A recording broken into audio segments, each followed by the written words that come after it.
எல்லாருக்கும் வணக்கம். நான் வந்து ரொம்ப நாளாக நம்ம ராஜரதி பெட்ஸ் யூடியூப் சேனலில் வீடியோவே போடலை. எதுக்காகன்னு பார்த்தீங்கன்னா, இப்போ ஏதாவது பெட்ஸ் ரிலேட்டடாக ஏதாவது 2-3 வீடியோ போட்டோன்னா உடனே ஓடி வந்துடுறானுங்க. எனக்கு பச்சை கிளி வேணும், பச்சை கிளி வேணும், பச்சை கிளி வேணும்னு எவனை பார்த்தாலும் நச்சரிக்கிறாங்க, அழுகிறாங்க, விட்டால் காலில் விழுந்துருவானுங்க போல்.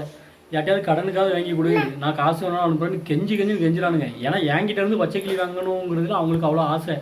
ஏன்னா இப்போ பச்சை கிளி வேணும்னு கேட்பானுங்க. நம்ம அதை வந்து சரி சொல்லி அவன் கையில் காசு கூட கொடுக்குறேன் ப்ளீஸ்டான்னு சொல்லி கெஞ்சிறாங்க.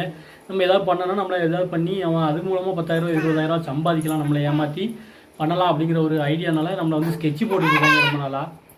அவங்ககிட்ட இருந்து தப்பிக்கிறதுக்காக நான் வந்து புதுசாக இப்போ நம்ம சேனலோட நேமே சேஞ்ச் பண்ணிட்டேன். வேல்முருகன் vlog. ஆக்சுவலாக என்னோட நேமே வந்து யாருக்குமே தெரிஞ்சிருக்காது. வேல்முருகங்கிறது தான் என்னோட பேர். வேல்முருகன் vlog அப்படின்ட்டு இந்த சேனலோட நேமை சேஞ்ச் பண்ணுறேன். எல்லோரும் தயவு செஞ்சு எனக்கு சப்போர்ட் பண்ணுங்கள். இதில் வந்து எந்த மாதிரியான வீடியோலாம் போடுவேன்னா, பெட்ஸ் ரிலேட்டடாக கண்டிப்பாக நான் வீடியோ போடுவேன். பெட்ஸ் ரிலேட்டடாக போடுவேன். அதுபோக அக்ரிகல்ச்சரு, இயற்கை சம்மந்தமாக, செடி கொடி மரம், அந்த மாதிரி ஜென்ரலாக vlog மாதிரி நிறையா கிராமத்து சைடில் நடக்கிறது, பெட்ஸ் ரிலேட்டடாக இருக்கிறது, எல்லாம் லீகலாக இருக்கிறது எல்லாமே மட்டும்தான் போடுவேன். மறுபடியும் தயவு செஞ்சு கெஞ்சாதீங்க. உங்களெல்லாம் பார்க்க எனக்கு பாவமாக இருக்குது. விட்டால் காலில் விழுந்துருவாங்க போல இருக்குது. ப்ளீஸ்டா தாடான்னு பச்சை கிளி செத்து தொலைகிறாங்க.